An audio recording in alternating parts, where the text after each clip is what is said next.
non, ça marche à l'électricité, mais il faut une réaction nucléaire pour générer les 2,21 gigawatts d'électricité. Qu'est-ce que j'ai dit là? Le convecteur temporel.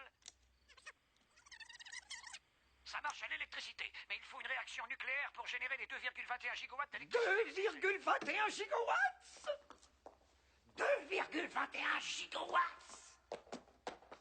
Mon Dieu. Mais enfin, c'est quoi un gigawatt? Salut les amis, ici Raimoun, comment vous allez bien? Moi ça va bien, voilà. Je voulais faire une toute petite vidéo pour parler d'un sujet très spécial, pour parler des voyageurs du temps, pour parler d'un jour fatidique qui est aujourd'hui, le 21 octobre 2015, parce que ceux qui ont regardé Retour à la Future 2 se souviennent et ont marqué ce jour et l'ont attendu avec précision et avec impatience. Le 21 octobre 2015, c'est quand Emmett Brown et Marty McFly voyagent dans la machine à voyager dans le temps et vont dans la DeLorean et vont le 21 octobre 2015 pour voir 30 ans plus tard comment le futur a évolué.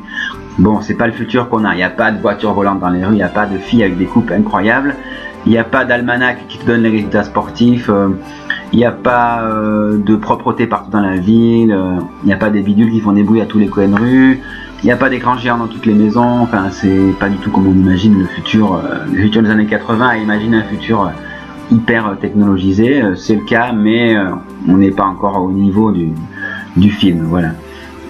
Surtout avec l'overboard, personne n'a inventé l'overboard. Il y a des systèmes anti-gravité dans les laboratoires, mais bon, c'est encore à l'état d'expérimentation. Donc voilà, le futur n'est pas du tout ce qu'on imaginait, le futur est différent. Le futur n'est pas aussi fun qu'on aurait cru qu'il le serait, que Steven Spielberg et Robert Zemeckis l'ont imaginé, à moins qu'ils aient parlé d'une autre époque bien plus lointaine. Je fais un parallèle, c'est un jour important, parce que les cinéastes d'Hollywood, ils ont peut-être voulu indiquer quelque chose, mais qui serait plus tard. Comme vous savez, avec les frères Wachowski et Matrix en 97, quand ils ont marqué sur la carte d'identité de Neo 11 septembre 2001, voilà, fin d'expiration de la carte d'identité, peut-être parce qu'ils savaient qu'il allait y avoir un attentat le 11 septembre, que les voyageurs du temps sont peut-être passés par là pour indiquer les choses aux cinéastes.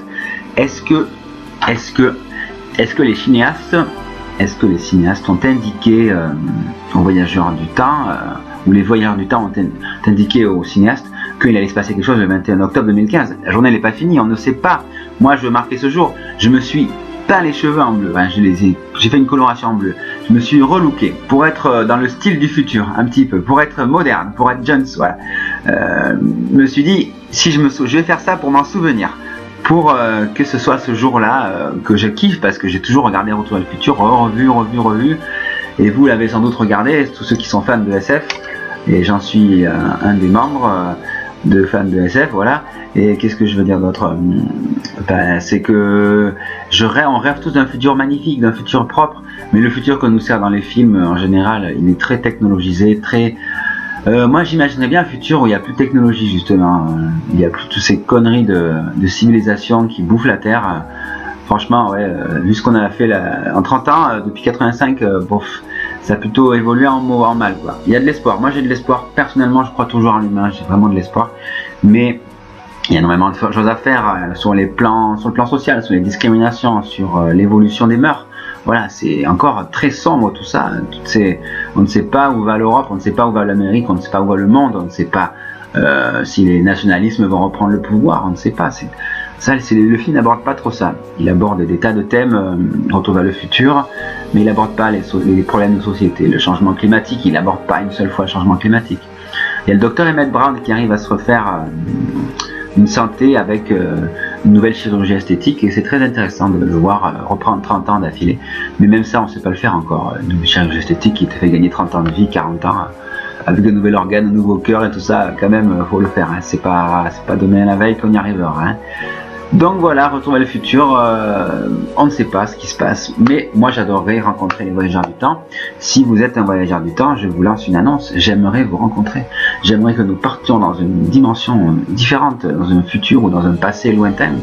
J'aimerais rencontrer les grands sages de l'Antiquité, les Platon, les Socrate, les Bouddhas, les Jésus, les Diogènes, je sais pas moi, les Aristote, voilà, les poètes, les Euripides, tous ces poètes, les Apollons, là, qui ont fait l'Antiquité, Apollonius de Tyane, tu pourrais rencontrer Apollonius de Tyane, et tous ces grands sages, là, tous les rois égyptiens, et Cléopâtre, la belle Cléopâtre, oh, je lui ferai un câlin. Ça serait super, voilà, et la reine de Saba aussi, tant qu'à faire. Dans le futur, on pourrait aller voir des civilisations avancées, ou voir si la Terre a été détruite, ou si elle a repris force et vigueur après notre civilisation, qui aura été infime finalement, je pense, qu'elle ne durera pas si longtemps cette civilisation, et qu'elle va se transformer, qu'elle est en train de se transformer. Il y a toujours des changements de conscience, de toute façon, c'est inévitable. Changement de conscience, mais aussi la nature se rebelle, hein. Et on fait pas ce qu'on veut, on est petit, tout petit, même si on a l'impression d'être fort dans cet univers, dans cette bulle spatio-temporelle. Voilà, et donc, et vous, voilà, et vous, qu'est-ce que vous aimeriez faire si vous pouviez voyager dans le temps? Où aimeriez-vous aller? Je vous pose la question, je vous la pose, voilà. Et tous ceux qui sont intéressés là-dedans se sont forcément posé la question un jour, changer son destin. Eh mais oui. Et puis il y a les fameux paradoxes temporels, le paradoxe du grand-père, avec le fait que si tu tues ton grand-père, ben, tu peux pas être vivant parce que tu l'as déjà tué. Enfin, et puis bon, il y a des trucs avec les mondes parallèles. Il y a l'histoire de l'USS Eldridge avec le bateau qui se téléporte en 1946 et qui se retrouve en 1980, ou alors il y a les soldats qui sont dans le bateau, qui sont en fusion dans le bateau. Bon, ça c'est de la vraie, c'est une histoire alternative. Bon, il y a aussi la machine à téléportation qu'un scientifique aurait fait en 64. Il y a plein de témoignages sur le net qui seraient allés de Seattle à Philadelphie en même pas une seconde. Voilà, bon, ben, c'est des sujets très intéressants. Je veux pas vous faire peur avec tout ça, mais j'adore ça. Moi, franchement, si on peut parler de ça, pour ça que je fais ce message, là, voir s'il y a des gens qui sont du futur aussi, qui peuvent nous entendre là. Et je vous souhaite plein de bonnes choses et plein de bonnes vibrations. N'oubliez pas de vivre dans le présent, d'être heureux, de pas trop focaliser sur le passé ou le futur. Ça compte, ça aussi, de rester bien dans le présent. Et après, on s'ouvre aux possibilités de science-fiction alternative, de biparallèle, de ça, de ci.